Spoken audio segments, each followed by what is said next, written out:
ओम नमः चंडिकाय। मैं सर्वेश कुमार सिंह चंचल। हाथ की रेखाएं, उंगलियां और उन पर बनने वाले चिन्ह जीवन का एक खाका होते हैं। इनके माध्यम से जीवन के सुख दुख, उतार चढ़ाव और जीवन की उपलब्धियों का आकलन किया जा सकता है।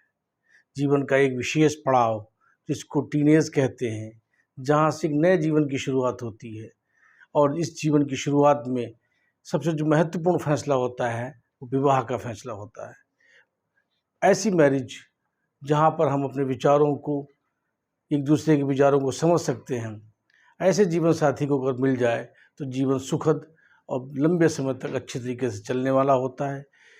भावी योजनाओं को बनाने वाला होता है, सफलताओं और उच्च इच्छाओं की प्राप्ति करने में सहायता करता है। लेकिन जब यही जीवन साथी जीवन में कटुता पैदा कर देता है, जीवन में समस्याओं का आगमन कर देता है, उलझने पैदा कर देता है, तो जीवन दुरूह हो जाता है, जीवन जीने की इच्छा खत्म होने लगती है। अर्थात ये चयन सबसे इम्पॉर्टेंट होता है जीवन में। लव मैरिज करना, जिसमें कि दोनों एक दूसरे को समझ लेते हैं, सक्सेसफुल होता है। लेकिन कई मायने में हमने बहुत से लोगों में ऐसा देखा है कि जितना वो एक दूसरे से प्रेम करते थे, एक ऐसी स्थितियां आ गई कि जब एक दूसरे से इतनी अधिक घृणा करने लगे कि वो एक दूसरे से अलग होने के लिए समय निकाल कर किसी तरीके से दूर हो गए। ऐसी स्थितियां भी नहीं होनी चाहिए। आज आकलन करते हैं लव मैरिज और अरेंज मैरिज का हाथ में कैसे लक्षणों को प्रदर्शित करते हैं, कैसे भावनाएं आती हैं, कैसे विचार आते हैं और कैसे संबंध बनते हैं। आज इसी का आकलन करते हैं। हाथ में जो फ्रेम होता है वो कायदे से या तो कलात्मक हाथ हो, जिसमें उंगलियां लंबी, हथेली लंबी हो, या आयताकार हथेली हो। इनमें लव मैरिज के चांसेस काफ़ी अच्छे बनते हैं। इसके साथ ही साथ लव मैरिज में कुछ चीज़ों की बहुत अधिक आवश्यकता होती है। नंबर 1 भावना, नंबर 2 विरोध सहने की क्षमता और उसके विरोध का सामना करके अपने कार्य को पूर्ण करना, इसके लिए हिम्मत की आवश्यकता, और तीसरा आकर्षण और किसी के प्रति अलग लगाव। ये तीनों का लक्षणों का आना जीवन में बहुत महत्वपूर्ण होता है। इन तीनों के योग से ही अगर किसी के कोई विशेष प्यार करता है लेकिन उसके समाज और परिवार से विरोध को लड़ने की क्षमता नहीं है, तो वो सफल नहीं हो पाएगा अपने कार्य में। इन चीज़ों का आकलन कैसे करते हैं? सबसे पहले हम हार्ट लाइन का अध्ययन करते हैं। हृदय रेखा इस बात का प्रमाण होती है कि व्यक्ति का विचार, उसकी भावनाएं, उसके जीवन में आने वाले व्यक्तित्व में विशेष लक्षणों का कैसे योग बनता है, इनका आकलन किया जाता है। ये रेखा अधिकांशतः बुध पर्वत से प्रारंभ होती है और ये आगे बढ़ती हुई बृहस्पति पर्वत पर चली जाती है। इसका बृहस्पति पर्वत पर पहुंचना अत्यंत शुभ माना जाता है। ये लाइन जितनी अधिक लंबी होगी, व्यक्ति के अंदर भावनात्मक लगाव उतना अधिक होगा, उतना अधिक सेंसिटिव होगा, उतनी अधिक उसके अंदर भावनाएं होंगी, आकर्षण होगा और किसी के प्रति विशेष लगाव का लक्षण बनेगा। अर्थात हार्ट लाइन का लंबा होना, और यदि इसमें से कोई रेखा निकलकर बृहस्पति पर्वत पर चली जाए और यहाँ पर क्रॉस का चिन्ह बन जाए, तो ये निश्चित रूप से लव मैरिज का एक निश्चित संकेत माना जाता है। अर्थात ऐसे जातक अपने जीवन में प्रेम करके ही विवाह करते हैं, ये निश्चित रूप से माना जाता है। इसके अलावा और भी बहुत से लक्षण होते हैं। एक चीज़ देखी जाती है कि विवाह रेखा अधिकांशतः ऐसे हाथों में एक से अधिक होती हैं, और एक से अधिक विवाह रेखा होने पर लव मैरिज के चांसेस बहुत अधिक माने जाते हैं। इसके साथ ही साथ विवाह रेखा में यदि नीचे से बेस बन गया है, इस तरीके से बेस बन के अगर आता है, तो भी लव मैरिज की चांसेस बहुत बढ़ जाते हैं। इस तरीके से बेस बन के अगर कोई लव मैरिज लाइन बनती है, तो लव मैरिज के योग विशेष तौर से बन जाते हैं ऐसे हाथों में।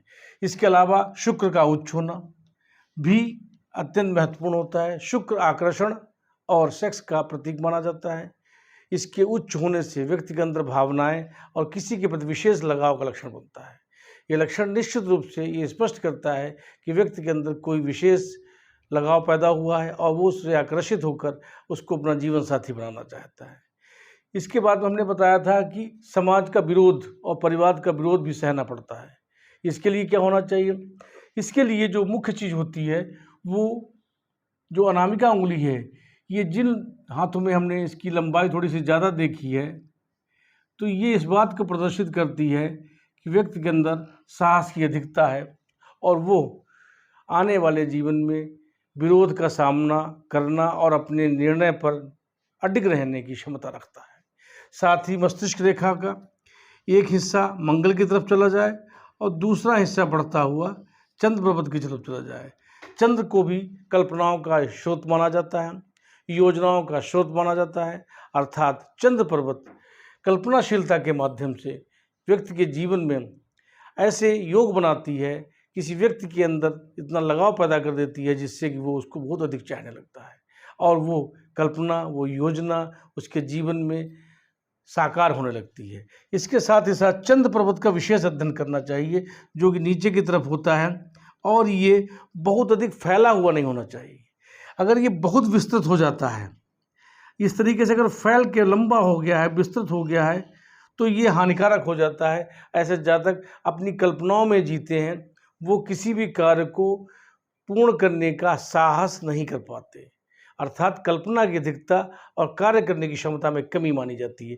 अर्थात चंद्र पर्वत हल्का सा गुलाई लिए हुए हो और निर्दोष होना चाहिए, तब ये लक्षण विशेष तौर से माना जाता है कि ऐसे जातक प्रेम विवाह करने का एक विशेष योग बनाते हैं। इसके अतिरिक्त और भी कोई चीज़ों को हम ध्यान रखते हैं। अब सब चीज़ें प्राप्त होने के बाद में सबसे मुख्य चीज़ ये देखी जाती है कि व्यक्ति के जीवन में क्या भाग्य रेखा है, क्योंकि अगर जीवन में भाग्य रेखा नहीं है तो कारण की पूर्णता पर संदेह माना जाता है। अर्थात अगर विवाह हो भी जाता है तो सफलता पर संदेह माना जाता है। इसलिए भाग्य रेखा का हाथ में आना अति आवश्यक माना जाता है और ये भाग्य रेखा यदि चंद्र पर्वत से निकली है तो अत्यंत शुभ मानी जाती है। अर्थात भाग्य रेखा का चंद्र पर्वत पर से निकलकर शनि पर्वत पर पहुंचना एक विशिष्ट योग माना जाता है। जब कोई भाग्य रेखा चंद्र पर्वत से निकलती है तो ये माना जाता है चंद्र को जल का या स्त्री का कारक ग्रह माना गया है। अर्थात चंद्र पर्वत से भाग्य रेखा निकलना किसी अपोजिट सेक्स के प्रति विशेष लगाव का लक्षण प्रदर्शित करता है, साथ ही उसके द्वारा भाग्योदय भी प्रदर्शित करता है। अर्थात ऐसे जातक आपस में मिलकर जीवन को और बेहतर बनाने की योजना भी बनाते हैं और इस प्रकार जीवन में सफलताएं प्राप्त करते हैं। अर्थात कोई भाग्य रेखा निकलकर पूर्ण शनि पर पहुंच जाए, भाग्य रेखा बन जाए और ये सफलतापूर्ण विवाह का एक प्रेम विवाह का एक लक्षण प्रदर्शित करता है। इसके अलावा और भी कुछ लक्षण होते हैं जिसमें हम इन चीज़ों को देख सकते हैं कि प्रेम विवाह के और भी लक्षण होते हैं। एक प्रेम विवाह का और भी लक्षण विशेष माना जाता है कि जो मस्तिष्क रेखा है इसका थोड़ा सा सेपरेशन होना चाहिए। अर्थात ये थोड़ी सी मस्तिष्क रेखा जीवन रेखा से अलग होनी चाहिए। ऐसे में ये निश्चित रूप से माना जाता है कि ऐसे जातक निश्चित रूप से जिसको चाहते हैं उसको जीवन भर निभाने का, उसका साथ निभाने का वादा जो करते हैं उसमें सफल होते हैं। और इसके साथ ही साथ ये इस बात का भी द्योतक है कि जीवन में विवाह संबंधी होने वाले विरोध और कठिनाइयों का सामना करने की भी इनके अंदर क्षमता होती है। ये भी एक विशेष लक्षण पाया जाता है। इसके अलावा कभी कभी ये लाइन को हमने जुड़ते भी देखा है। इससे माना जाता है कि ऐसे लोग अपने जीवन में निर्णय करने में बहुत ही अच्छे होते हैं, उनका निर्णय जीवन में सफलता देता है और वो अपने निर्णय के द्वारा अपने उपयुक्त जीवन साथी का चयन करने में सक्षम होते हैं।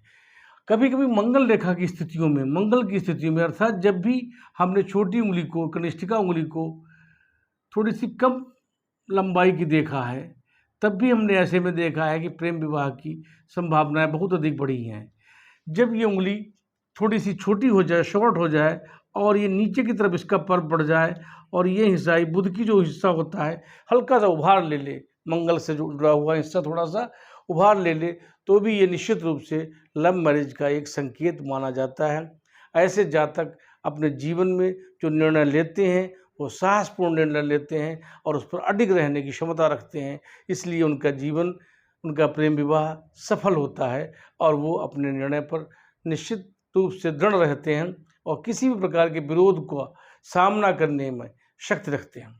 इस प्रकार हाथ में जो लक्षण बताए हैं, जिसमें कि भाग्य रेखा का शनि पर पहुंचना, हृदय रेखा का बृहस्पति पर पहुंचना और क्रॉस बनाना, और इसके साथ में मस्तिष्क रेखा का जीवन रेखा से थोड़ा सा अलग होना, साथ ही साथ विवाह रेखा में बेस बनना और 2 विवाह रेखा या एक से अधिक विवाह रेखा होना भी लव मैरिज का स्पष्ट लक्षण प्रदर्शित करता है। अगर ये लक्षण हाथ में है तो इससे स्पष्ट होता है कि ऐसे जातक का निश्चित रूप से प्रेम विवाह होगा और वो अपने जीवन में सफलताएं प्राप्त करेगा और जीवन को सुखमय बनाने में उसका जीवन साथी उसका सहयोग करेगा, क्योंकि भाग्य रेखा चंद्र से निकल रही है और चंद्र स्त्री और जल का कारक माना जाता है। प्राचीन काल में लोग जल यात्राएं करते थे, उनकी भाग्य रेखा चंद्र क्षेत्र से निकलती थी, अर्थात वो जल के माध्यम से जो व्यापार करेंगे उससे उनको विशेष सफलता मिलेगी। लेकिन ये 2 चीज़ों का कारक माना जाता है, जल और स्त्री, दोनों का कारक माना जाता है।